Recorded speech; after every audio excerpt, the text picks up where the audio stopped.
Hour 2 Overdrive continues, brought to you by FanDuel, bringing you everything from the opening line of the final score. Bryan Hayes, the O-Dog, Jeff O'Neill, Jamie Noodles McLennan. William Nylander's calling in here in a few moments. He will join us. We'll get his take on a record-setting contract he signed today. The Leafs, $92 million, is more than they've handed out to any individual player at any given time. So Willie's, that was just my number with the Leafs. The other part wasn't a part of it. You weren't making 92? No, I just wore 92. There was no million on the end of it. Right. That kid down in Carolina impressive. wore a 92. Didn't he score the other day? Or he picked And then up he an got sent to assist, the minor. And people are just, thanks for bringing that up, by the way. People are giving it to me online. They're like, this guy, he's so bent out of shape, this kid. I don't care the kid's wearing his number. If I was the trainer, would I have given it to him? No. But people are giving it to me. They're literally like, it was never ending. They're like, you're such a baby. Let the guy. And I'm like, I don't care. Really? I'm too old to be dealing with this stuff. Are you saying people in Carolina were having the... Yeah, because our clip, they found our clip, Uh-oh. and then they were like, this O'Neill's a loser. He's a has-been. And it was never ending. I had to turn my phone off and go to bed. I'm like, I'm literally too old to be viewing this. That's shameful. I don't know, like, people love it is. People love pulling nuggets. Like, I was on some Instagram thing, this 1929. It's like Jamie McLennan's last shift. I don't know if you saw that the other day. You know how many people sent that sent to me on Instagram, Noodles? I got it sent to me, like people from all over the league, like managers, players, and then like, this is your last shift. I'm like, yeah, I'm trying to forget it. It was a million years ago. I've had like the worst like run here. I don't even know how I got on air today. Last night I had an incident at the hotel. Like, it's my first, like, you guys know how much I travel. I think there was bed bugs. Like, so I had to sleep in my clothes. And I had to change hotels. Why do you think that? Like, did you have, because my legs, I'm sitting here in my ginch because my legs are all like bitten up, like I've got like bumps on them. Dude. That's bed bugs, and then it's disgusting. 25 minutes before, not even, maybe 40 minutes before the show, I'm setting up and I break my ring light. So I didn't have I'm running to the source to get it's been an absolute gong show. This is why I'm happy. I want to talk about the Leafs and the league and William Nylander and that. Like, I'm just struggling to get on air. I'm bed Joe bugs, Namath man. right now. Yeah, like I don't know how you diagnose bed bugs, but I guess if you're itchy and it's a mess and you're uncomfortable, you probably don't need to know much more than that. I don't know what was going on. It wasn't like I was staying in a dumpster either. It was not a good situation. Yeah, so that is. Anyways, well, what are you life gonna do? Good, but hey, it's all good. Exactly. You made it. The lighting looks pretty good. You're in a hotel room again. Well, I got a brand new light. That's why I ran. I called Doogie. I'm like, I might have an issue here because I'm on a full sprint. I was in running shoes. Running to the source to get a new light and phone holder and all that, but we got it sorted out. But it was just a mess today. It's all good. Oh, well. It's all good. Yeah. So, William Nylander will join us here in a moment, and we'll ask Willie a number of different things about, the contract, how it all came about, but, ultimately about just being a Leaf, why he wants to be here, why, he believes in whatever the team was selling, because I'd have to believe, the money speaks for itself. Needless to say, it's a business. He wanted to get paid. He got paid. He's got a great deal, $11.5 million, $92 million total. That's a great contract. But I'd have to believe, he'd sit down with Shanahan, sit down with Tree Living and say, tell me what this is going to look like for 8 years. Like, what are we going to be doing? Because, again, he's in year 8 as a Leaf, and it's been a good run. It's been a good run in the regular season, but don't you think going to the mailbox would be the best part of it, Hayes? Like the 10 sheets, I think, would be obviously, and he's getting a lot of bonus money too. Like, that's what the Leafs can do that very few other teams can. Yeah. It's very beneficial July for players. 1st, pull 10 sheets out of the mailbox. Yeah, that's not that would be advantageous. Yeah, like I think Austin Matthews been doing it for a while now. Every July 1st, he has. I think Marner too. I think Tavares as well. Like, I'm pretty sure JT. Like, I don't know what his base salary is, but I don't think it's extremely high. I think it's just a lot of July 1 money. Like that. It's pretty good, man. You go hit that if you're Willie. What's he going to do with this money? Wonder what that reporter over in Sweden's thinking right now about get the guy team who was to harassing IKEA. him about IKEA. Yeah, now that you signed for 92 sheets, are you gonna bring the Buy boys an to IKEA. You Just should buy buy an one. IKEA. Yeah, he probably could if he wanted to. He could be a franchisee. I mean, this is obviously life-altering money, and he's been around the game forever. His dad was in the NHL for a long time. His dad wore number 92 as well. I wonder if maybe that factored in a little bit in terms of the total dollar amount. But Willie's been making money for years. He's been making $6, $9, $7 million for a long time. So it's not like the guy, it's not like he's been living struggling before. No, put exactly. it that way. Exactly. I don't even know how much of a lifestyle change it is. Like I'd not. Yeah, when you already have money, you're an NHL player. You're going to the rink every day. You're playing games, practicing, all that kind of stuff. Yeah. But here he is, the man of the hour, the man of the day. He's obviously been unbelievable this year, putting up massive numbers, and he signed for 8 more years earlier this morning. Here's William Nylander. William, congratulations. Thank you, guys. Thank you. Appreciate it. How does this feel, man? We've been talking about that number, 92 million. How much is that in Swedish krona? It's a lot of money in whatever currency you're looking at, I think. But no, it feels obviously super, super special for me and my family. Everything has been. Toronto's been home from day one and didn't want to go anywhere. And this is where I want to win. Willie, how much was this a part of your daily routine dealing with the contract stuff? Did you just tell the agent, I don't want to hear about this until it's done, or was there a bunch of phone calls? How much of it was a part of your life, or you didn't deal with it at all? I just told them they could call me when they thought something. That they thought they needed to tell me something, but otherwise don't bother me if it wasn't anything big. So I was just playing hockey. And Willie, when you start the season, obviously you kind of laid it out there for everybody. I just want to play. I don't want to talk contract every day. Were you able to just kind of hunker down and just focus on your game and the season, and it didn't really affect the way that you approached it on a daily basis? Yeah, I was able to just focus on hockey this year. I think last year for a little bit there, I had a little slump for 10 games, 15 games where I was thinking about the contract and, hoping that something would get done in the summer. But that wasn't the case this year. So why would that be different for you then, Willie? Why was last year it on your mind and this year it wasn't? Because I think I was able to, went through that process and learn how to deal with it. Well, you look at your numbers, we've been saying all season really, but you're on pace for 47 goals and 120 points. Only Doug Gilmour has ever had more. You're on pace to almost rewrite a record book here with a team that's been around for over 100 years. Putting the contract aside, just talking about the way you're playing, what has clicked? Last year you had an unbelievable season. This year you brought it to a new level. What is it that you think has allowed you to click at this rate and put up this kind of number? Yeah, well, it's like I said, I think building off from last year, and then, went through that, I don't know what I had, the 10, 15 game slump where I think I've just been playing the way I was last year, and this year has just been, going the same way. How influential has your father been through this whole process? Obviously, you grew up at the rinks. I played against you. Owen and I played against your dad. I played against your dad for a lifetime. It felt like, you know the process. Your dad has been through the process. Was he a guy that you could lean on through every different situation? Yeah, but I don't think that he ever signed a longer deal than 4 years. So. I don't know how much I went on him for that, but no, he was amazing through the process. Obviously, he was supportive along with my entire family. But like I said, it wasn't so much talk, unless when it was needed to talk about the contract. Other than that, it was just normal life conversation.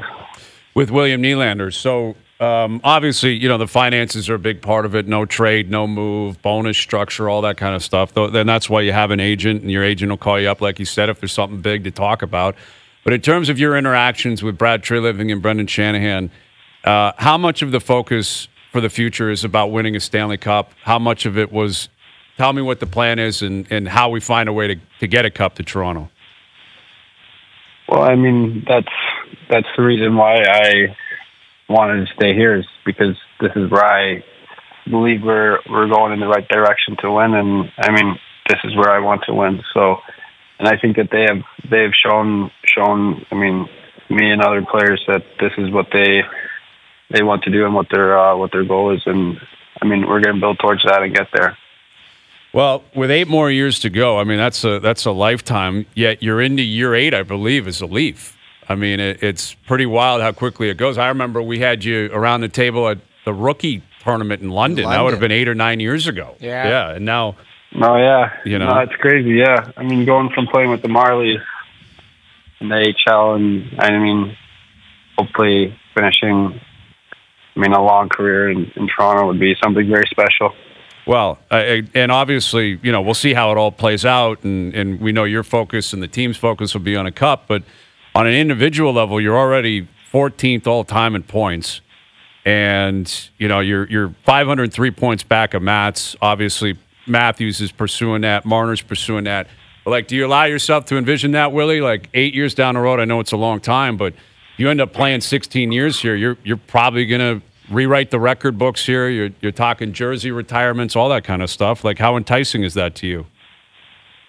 No, obviously that was I mean, a little bit of a conversation when there were 8 years, and what the team was looking at and what I was looking at, and so that's something that, I mean, is obviously special if it happens. But I mean, that would be I feel like the most important would be to win. How cool was it, the Sweden trip? Was that a big pivotal part for you, for this season? And then second part of the question, how did you end up? Was that a game show where you were wearing like a muscle shirt on it? And like I don't know how did that all come about? Yeah, no, I mean, obviously Sweden was super special for me and my family, and I think all the Swedes that were there was lots of fun. But yeah, that was just a talk show that I ended up doing there in Sweden, which was a fun time. Yeah, Willie, I know you talked about coming back from Sweden, and you mentioned it was coming home to Toronto. And a lot of your teammates and staff, they say that you're built for Toronto. Why do you think that is? Is it because you just go to the rink and do your thing, and you don't care what people say? You don't look into it. Why are you built for Toronto? Well, I mean, I don't think it's just me. I think I mean, a lot of guys, leaders on our team are built to play. I mean the work that those guys put in, and I mean lead the way every day. It's just a great example for I think what we need to do here to win. Do you put any more pressure on yourself now that you're a grizzled vet here? You've been here for a long time now. You're getting paid what you're getting paid. You got the term coming up. Like, in terms of leadership, we're not in the room. Obviously, we assume you've got a big leadership role there. But does the contract and knowing you're here long term, will that change your approach at all, day to day, behind the scenes? Nothing changes for me. Just keep doing what I'm doing and keep getting better, and obviously helping the team and everybody play to the best of their ability. That's what the focus is every day. So how are we feeling about this year's team? Again, year 8 for you. You guys just had a really business-like trip out in Cali. You get all 6 points. You're in a playoff spot. In terms of where the team is at today and what you guys are trying to achieve between now and the end of the season, how are you feeling about the process? Yeah, I mean, every season looks different, and I think that, every year we've had our stints through the season where we're going through stuff and, improving our game and building for the playoffs. I think that's what our focus has to be on now, is to get better every day. And, for when the playoffs come around, that's when we are in top shape. Well, Willie, we should ask you before we get you out of here, because I'll mention the Swedish trip. Noodles did too. Did you get the boys to IKEA over there, or what happened on that front? That would have been something they have to visit themselves. I was not going to take them there. Okay, because we were curious. There was. Do you know why the guy was asking you about it? Like, why would that guy want to know if you're taking them to IKEA? Why? Yeah, we don't know. We played the clip a million times. Who asked you that? There was a reporter over there, right? Reporter. He's like, "Did you get the guys to IKEA?" And I can't even remember. I don't even remember that. Yeah, it was. We played it a lot. It was a great clip. Yeah, it was pretty good. But because we were curious too, we're like, why would William bring his team to IKEA? Like, there's IKEA over here. No, I didn't even. I completely forgot that they asked me that. I had no clue about that. Yeah, that's funny. It happened. It'll be played again on this show in the future. You can bank on it. It was a great clip. But congrats on the deal, Willie. 8 more years here in Toronto. It's going to be a fun ride. So good luck with it all, and thanks for doing this today. Yeah, thank you so much for having me. You got it, William Nylander. There you go. I love that he doesn't remember the guy asking him. That's how dismissive that he was. Like, that's don't why even he's ask built me for that. Toronto. Any Exactly. question that he hates, he's like, I don't remember that. Yeah. Have you taken the team to IKEA already? How do you forget that? I don't know. Like, I will never forget that. I would never forget that the rest of my life. Yeah. I was out of my hometown, and a guy asked me if I was taking the boys to IKEA. I would never forget that. Yeah, it was such a great clip. Have you taken the team to IKEA already?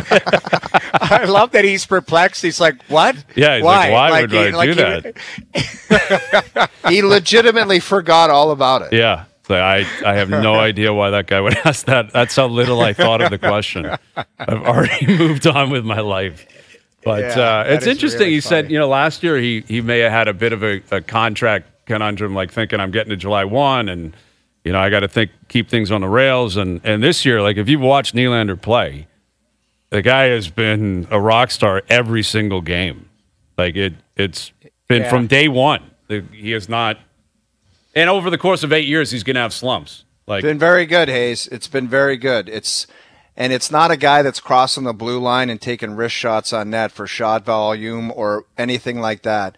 It's been a dominant offensive player. Mm-hmm. He's getting a lot of opportunities from the right spots, breakaways, 2-on-1s, slot shots, all the things you want from an offensive player. Yeah, across the board. Yes, so across the board. We just got to keep that up and keep it rocking. And, Matthews is playing great. I thought Marner came alive on the trip, and we'll see. We'll cross all those bridges when we get to it. I'm exhausted with the cap, conversation and all that. It's the nature of the beast. It's what comes with the business. It's what comes with the NHL. Like every dollar counts. Building a team is a math equation, but in the end, Willie is here. He's a great player. He's been a great Leaf, and honestly, you look at the record books. Like he's 503 points back of Matt Sundin, where, again, when he started his career, when any of these guys started, if you had told me they'd pass Matt's, I'd probably say you're crazy. Like maybe I could see Matthews doing it, if he was here his whole career, maybe Mitch. But the idea that all three of them might do all it, three, right? if they're all here, they're going to. That's the truth. If Nylander's here for another 8 years and Matthews is here for at least another 4 or 5. If not more than that, if Marner re-ups and he signs long-term, which I guess we'll see what happens on that front, but if he does, that's going to be your 1, 2, 3 for everything across the board. Mm-hmm. The goals, assists, points, everything. And I'm pretty sure the guys understand, the players that you just mentioned, that their status in the city goes through the roof if they make some runs. Get to a Stanley Cup, win a Stanley Cup, and then you don't just are not known for the contracts. You're as Brian Burke said, they're naming schools after you. The status goes nuts, man. It's uncharted territory. Yeah, and nobody plays for status. It's just what goes along with the territory. You know what I mean? It's it's not just about the long contracts and getting bounced in the first round every year. It just becomes something that's way different and way better. Yeah. Exactly, and it justifies everything. All the loyalty, the money, everything is. If you get one, then it's just great Leafs, fan favorites. Even the most sour, pessimistic, negative Leaf fan will say, "I gotta give it up." And those guys, and these are going to be the guys that do it. Like that's another reality here is when you invest in them, they're not bit players on whatever success they're going to have. It's going to be them. Like these are the guys that are going to be the driving force alongside Morgan Riley. Like Riley gets lost in the shuffle here. Morgan signed long term. Like Riley's here, what's he got, 6 years left on his deal or whatever. Like Riley's another one. Like it's if you look at the record books for games played, all that kind of stuff, like he'll be Jason Salming, Tim Horton, whoever else it's going to be, Caberlet and Caber and all those guys. I mean, that's where Morgan Riley's going as well. So, Leafs back in action tomorrow night. All right, the NFL playoffs have been set, and it was a wild weekend.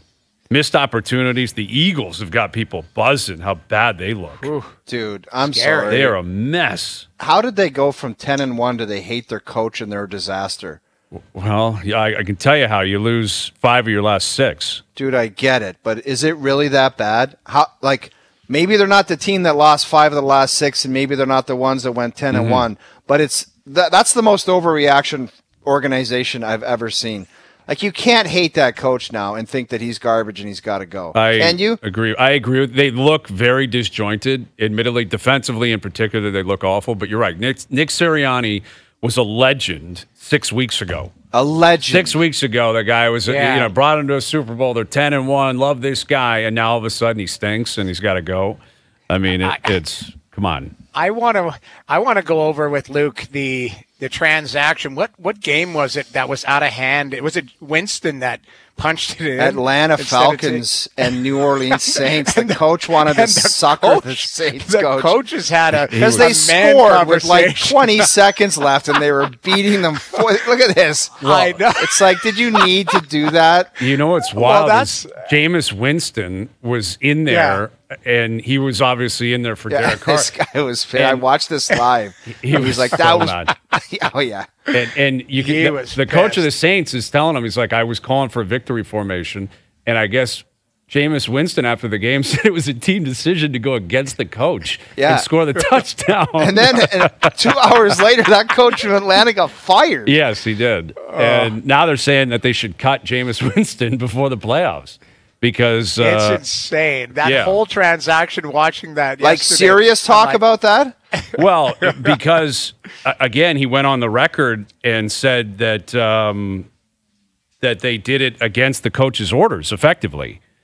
So I mean, the Saints, and obviously the Saints are not in the playoffs. So if you cut them, it doesn't really matter. It's just it was the end of the road, and just nonsense like that. I was laughing because that was a serious man conversation at center of the field, the two coaches. Yeah. And then afterwards, he just seemed like he doubled down on it. Oh, crazy. Whatever. Crazy. It happens.